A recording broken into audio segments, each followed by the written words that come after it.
Have you ever laughed and felt an unexpected leak? Or rushed to the bathroom, only to realize you weren't going to make it? If you're a woman over 60, this might sound uncomfortably familiar. What if I told you that some of your everyday habits, things you've done for years without a second thought, could be quietly damaging your bladder? Bladder leaks can feel embarrassing, but here's the surprising truth. Certain daily routines may be making them worse. In this video, we'll uncover 8 unexpected habits that could be sabotaging your bladder health, along with practical solutions I've personally used after years of frustration. Watch until the end. You may be shocked by how small changes can help you regain both control and confidence. Before we begin, I'd be grateful if you liked this video to help spread important health lessons for older women. If you haven't subscribed yet, be sure to subscribe and turn on the bell so you won't miss any upcoming tips. 1. Ignoring the urge to urinate. For as long as I can remember, my morning cup of coffee has been a treasured ritual. The rich aroma rising from the mug, the warmth cradled in my hands, the gentle alertness it brings. It's more than a drink. It's comfort, a companion through countless mornings. So when I learned that my beloved coffee might be contributing to my bladder problems, it felt like a personal betrayal. The idea that something so central to my routine could harm my health was hard to accept, but it led me to dig deeper. I discovered that caffeine is a potent enemy to bladder health, attacking in 2 ways. First, it stimulates the detrusor muscle, the muscle responsible for bladder contractions, which can worsen or even trigger urinary incontinence. When caffeine enters your system, it heightens the sensitivity of the detrusor muscle, the one responsible for bladder contractions, making it more likely to spasm unexpectedly. These sudden contractions can trigger an intense urge to urinate, often catching you off guard and, at times, leading to leaks. The second strike comes from caffeine's well-known diuretic effect. By stimulating the kidneys to produce more urine, it increases the volume your bladder must handle. This combination, a sensitive, overactive bladder paired with extra fluid, creates the perfect storm for frequent urges, sudden urgency, and a higher risk of accidents. For those already struggling with bladder control, the impact can be both frustrating and discouraging. As someone who had always considered coffee a harmless pleasure, this was eye-opening. I wasn't ready to give up my morning ritual completely, and thankfully, I didn't have to. I learned that moderation could make all the difference. I began limiting myself to 1 small, carefully savored cup in the morning, enough to enjoy the comfort without overwhelming my system. For the rest of the day, I switched to herbal teas for their warmth without the bladder irritation, or decaffeinated coffee for the familiar flavor with far less risk. I also became mindful of hidden caffeine in chocolate and certain medications, avoiding them later in the day. Within just a few weeks, the results were remarkable. The constant urgency eased, bathroom trips became less frequent, and I regained the confidence to go about my day without the constant fear of an accident. This experience taught me a valuable truth. Protecting bladder health doesn't mean giving up all of life's little joys. It's about making informed, thoughtful choices that safeguard your long-term well-being. By simply reducing caffeine, I not only eased my symptoms, but also regained a sense of control over my body and my life. Now, let's address another common mistake: reducing water intake to prevent leaks. For years, I carried a misconception about pelvic floor exercises, often called Kegels. I thought they were mainly for younger women, especially those recovering from childbirth. As a woman in my 70s, I couldn't imagine they had anything to do with me. But I was wrong, profoundly wrong. The pelvic floor is a complex network of muscles, ligaments, and connective tissues, forming a supportive sling at the base of the pelvis. This foundation helps hold up vital organs like the bladder, uterus, and bowels, while also controlling the release of urine and stool. As we age, especially after menopause, declining estrogen weakens muscle tone. Add in the effects of gravity, lifestyle habits, and the natural aging process, and the pelvic floor's strength can diminish. This reduced support often leads to stress incontinence, leaks brought on by laughing, sneezing, coughing, or even standing too quickly. For many women, these moments become a quiet but constant source of frustration and embarrassment. Embarrassment and frustration can slowly chip away at a woman's confidence and quality of life. What I hadn't realized until recently was that the pelvic floor, like any other muscle, can be strengthened and restored at any age. When I first heard about the benefits of Kegels, I was doubtful that such a simple exercise could truly make a difference. Still, I decided to try, committing to a short routine a few times a day. The process is straightforward. Gently contract and relax the pelvic muscles, holding each squeeze for a few seconds before releasing. There's no need for special equipment, no gym membership, just quiet moments of focused effort. I began incorporating them into everyday activities, while brushing my teeth, watching the news, even sitting in traffic. The results came sooner than I expected. Within weeks, the urgent bathroom trips became less frequent, surprise leaks almost disappeared, and I felt stronger and more stable in my core. My confidence returned, and I could walk, dance, or laugh freely without fear. Pelvic floor exercises are proof of the body's resilience, showing that it's never too late to invest in your health. I only wish I had learned their importance earlier. The fight against bladder leaks isn't always won in the bathroom. It's often won in those quiet, deliberate moments when we choose to strengthen our bodies, one contraction at a time. In the early days, I avoided facing the problem head-on. I didn't want to think about what the leaks might mean, let alone talk about them with friends, family, or even my doctor. Like many women, I believed bladder leaks were simply an inevitable part of aging, a private burden to endure in silence. But here's the truth. I wish someone had told me sooner. Pads are a temporary tool, not a real solution. Relying on them alone is like putting a bucket under a leaking roof. It may catch the water, but it won't fix the hole. The underlying issue remains, and over time, it often gets worse. My doctor explained that depending too much on pads can hide important warning signs, like a weakened pelvic floor, hormonal changes, nerve damage, or treatable conditions such as urinary tract infections or overactive bladder. Delaying proper evaluation can make these problems harder to manage, and in some cases, it can even mask more serious health concerns. This doesn't mean pads have no place. There's no shame in using them for extra security, and I still keep a few in my purse for long outings or unpredictable moments. But my focus has shifted to prevention and long-term care. I stay well hydrated to protect bladder function, practice pelvic floor exercises daily, and speak openly with my doctor about any changes. Those conversations have been invaluable, helping me identify triggers, explore treatment options, and protect my bladder health for years to come. Taking control of my bladder health has been one of the most empowering steps in my life. It's about more than just preventing leaks. It's about reclaiming confidence, understanding my body better, and refusing to let embarrassment or resignation dictate my choices. Pads can be a useful backup, but the real solution lies in tackling the root cause with knowledge, action, and a commitment to long-term wellness. By moving past temporary fixes and embracing a proactive approach, I've not only eased my symptoms, but also rediscovered a sense of resilience and control that continues to shape my life. I've never been a smoker, but I've seen firsthand the toll it takes, and the damage goes far beyond the lungs. One of the most overlooked consequences of smoking, especially for women, is its strong link to urinary incontinence.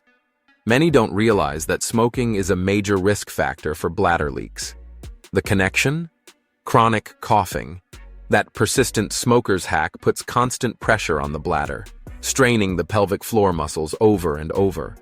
With time, this stress weakens them, making leaks far more likely, even in women who are otherwise healthy or relatively young.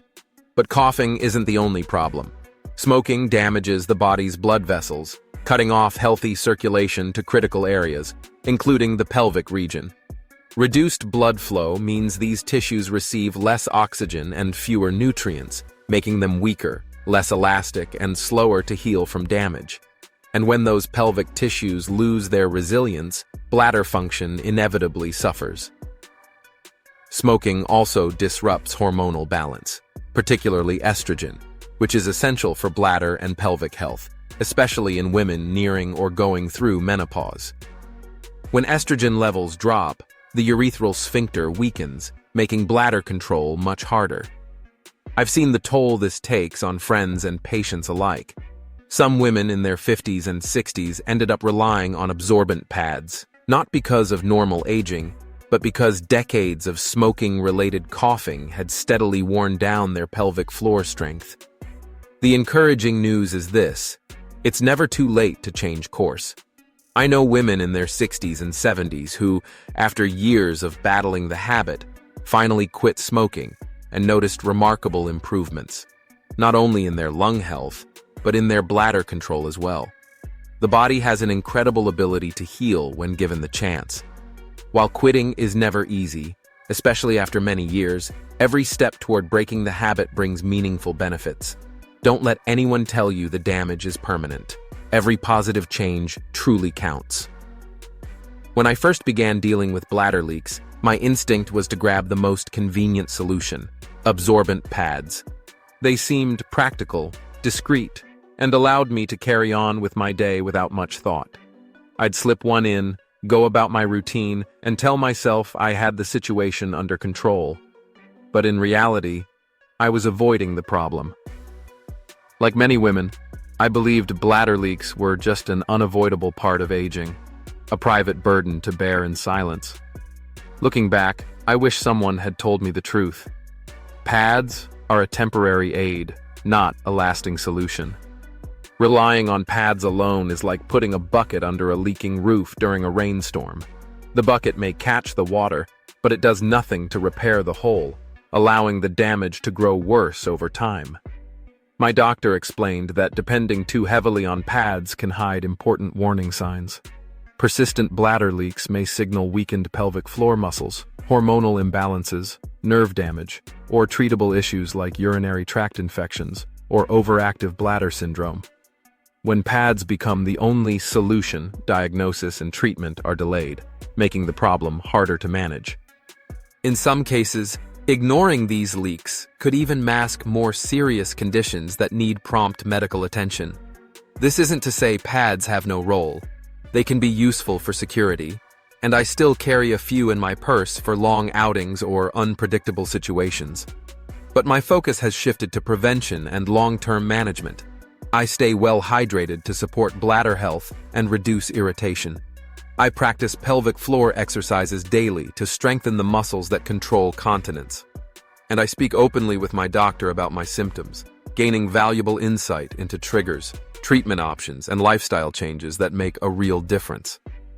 Taking charge of my bladder health has been empowering. It's about more than avoiding leaks. It's about regaining confidence, understanding my body, and refusing to let embarrassment dictate my choices.